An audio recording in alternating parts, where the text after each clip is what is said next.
హరహర మహాదేవ రక్ష రక్ష భైరవ విధాత టీవీ ప్రేక్షకులందరూ సుఖ సంతోషాలతో ఉండాలని మనస్ఫూర్తిగా ప్రార్థిస్తూ మీ విశ్వసాయి గురూజీ. ముందుగా అందరికీ భోగి, సంక్రాంతి, కనుమ శుభాకాంక్షలు.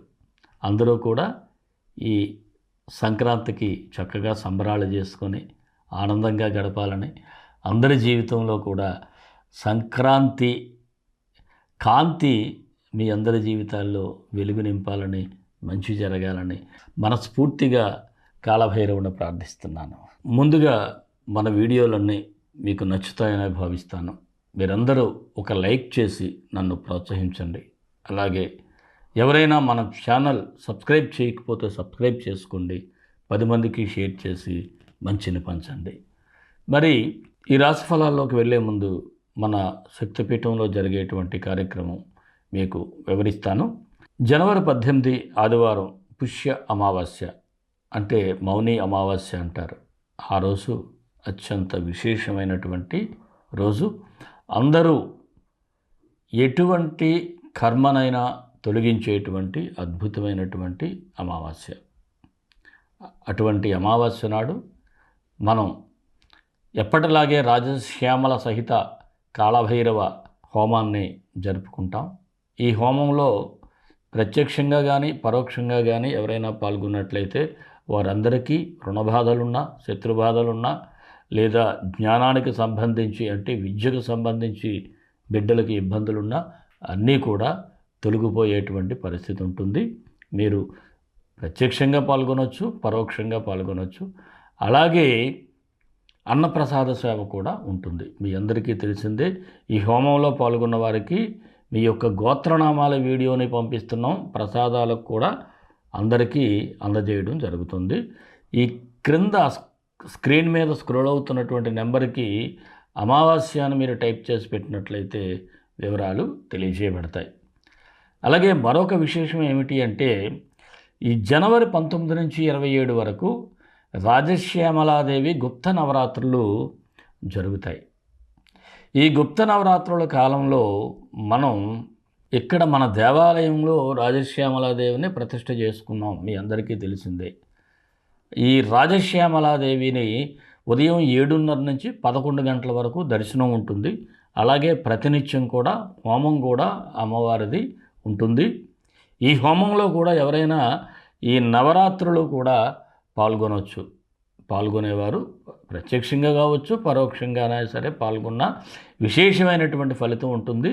వీరు కూడా గుప్త నవరాత్రులు లేదంటే రాజశ్యామలాదేవి అని టైప్ చేసి మనకి ఈ క్రింది స్క్రోల్ అవుతున్నటువంటి వాట్సాప్ నెంబర్కి పెట్టినట్లయితే దీని తాలూకు వివరాలు కూడా తెలియచేయబడతాయి.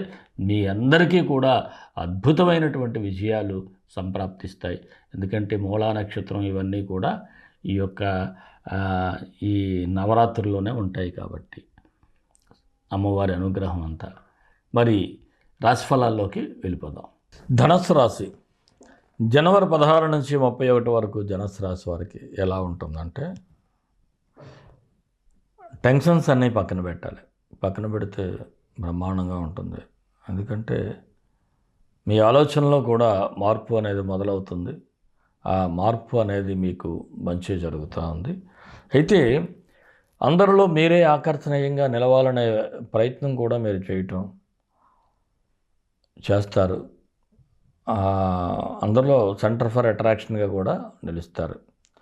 అయితే ఒక్కొక్కసారి కొన్ని వ్యక్తిగత ఆలోచనలు, వ్యక్తిగతంగా మీరు నలుగురిలో ఫోకస్ అవ్వాలని తొందరపాటు నిర్ణయాలు తీసుకోవటం, ఇది కొద్దిగా హెచ్చరికగానే చెప్పాలి.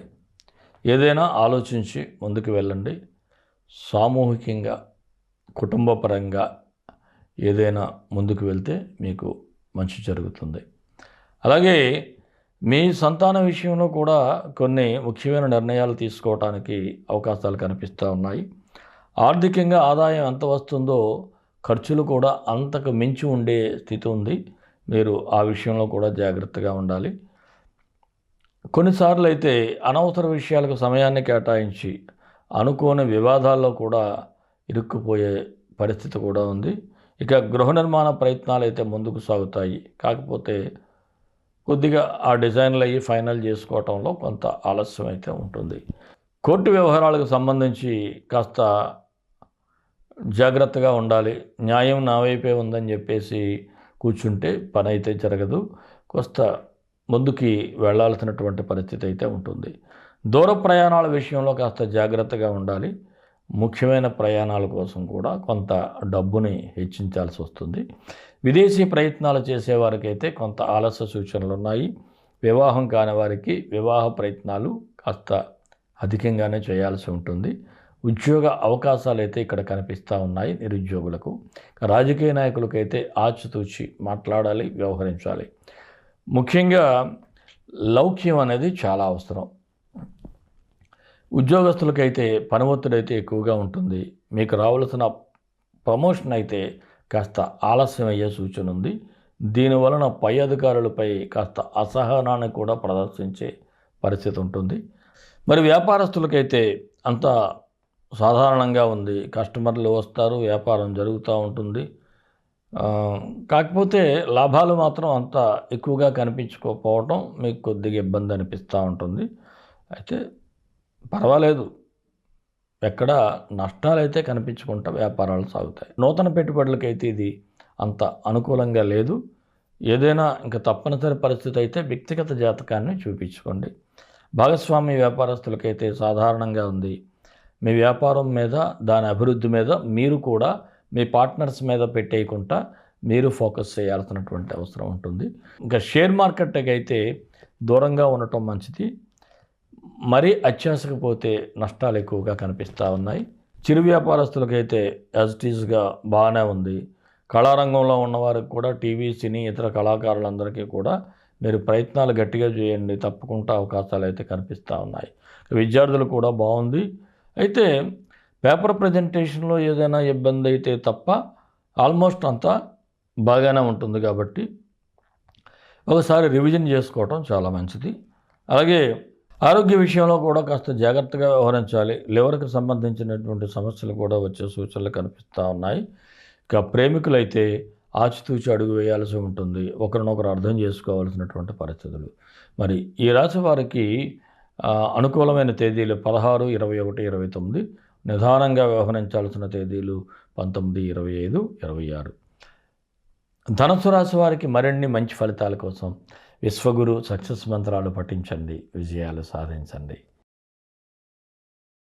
ఈ రాశి వారు రవి, బుధుడు ఈ 2 గ్రహాలకి మంత్రాలు చదువుకుంటే సరిపోతుంది. ఓం హ్రీం సూర్యాయ నమః. సూర్యుడికి వీలైతే అర్ఘ్యాన్ని కూడా ఇవ్వండి.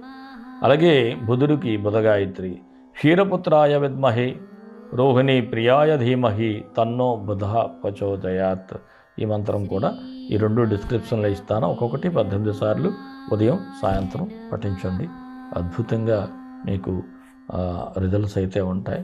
ఇంకా మీ కోరికలు ఇవన్నీ నెరవేరాలి అనుకుంటే మన పీఠంలో జరిగేటువంటి కార్యక్రమాల్లో పరోక్షంగానైనా పాల్గొంటే మంచి జరుగుతుంది.